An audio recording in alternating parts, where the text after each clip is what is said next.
Bilal ibn Rabah was born into slavery, a condition that was compounded after he became one of the first believers to follow the teachings of Prophet Muhammad.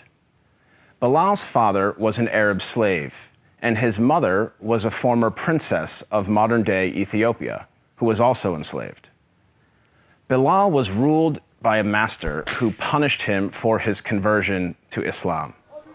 He dragged Bilal around Mecca, encouraging people to mock him. He even tried to force him to renounce his faith by placing a large rock on his chest and pinning him on the ground. But far from renouncing his faith, Bilal showed a defiance and strength in the face of persecution and violence. Impressed by Bilal's steadfastness to the Islamic faith, Prophet Muhammad sent one of his closest friends, Abu Bakr, to pay for Bilal's freedom. Once freed, Bilal rose to prominence in the early Muslim community. Prophet Muhammad appointed him to serve the mosque by using his melodious voice to call the believers to prayer. Bilal was a black man, and for some, his blackness made him unfit for such an honor. On one occasion, a companion of the Prophet, a man named Abu Dar, disparagingly said to Bilal, "You son of a black woman." This drew a swift rebuke from Prophet Muhammad. "Are you taunting him about his black mother?" asked the Prophet. "There is still some influence of ignorance in you." The ignorance the Prophet identified was rooted in the misguided view that a person's race reflects his or her moral character or social status. In fact, the Prophet's message of racial equality stood in stark contrast to the prevalent racial animosities of 7th century Arabia. Scholars refer to the period prior to the advent of Islam as Jahiliyyah, a time of ignorance, which included racism. Arguably, Prophet Muhammad was the first person in human history to declare, in no uncertain terms, that no person is above another by virtue of race or ethnicity. This declaration is crystallized in one of the Prophet's notable speeches, his last sermon, as it is known, which was delivered on Mount Arafat in 632 AD. In that sermon, the Prophet unequivocally condemned racism when he said, "All mankind is descended from Adam and Eve.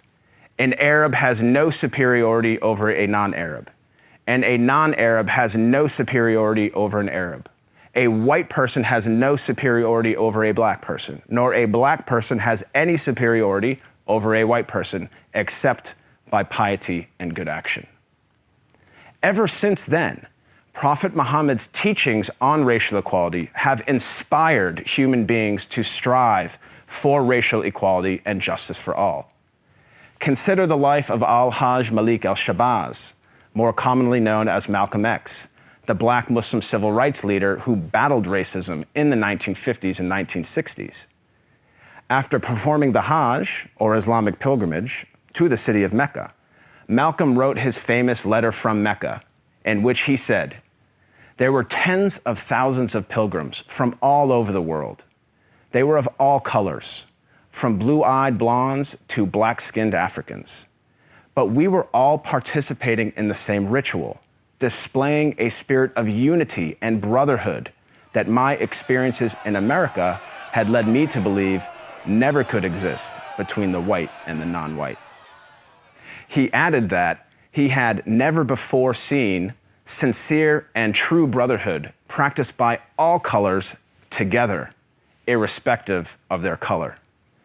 The Hajj for Malcolm represented a shift away from racism and towards racial equality. The teachings of Prophet Muhammad encouraged all people to strive towards anti-racism, which is quite different than simply non-racism. While non-racists do not openly express prejudiced views, they also do not work to dismantle racism in any given society. The Prophet of Islam actively challenged and dismantled the covert, the overt, and the systematic racism around him. He identified racism as a symptom and identified its root cause as arrogance in the human heart. As our world becomes more and more diverse and interconnected, it is imperative that we strive to follow the teachings of Prophet Muhammad. I am not a Muslim myself, but I have to say that I am deeply inspired by the anti-racism of Prophet Muhammad, because he showed that a person is distinguished over another not by race, but rather by the quality of one's character and conduct. I am Craig Considine for the Amir Stein Center.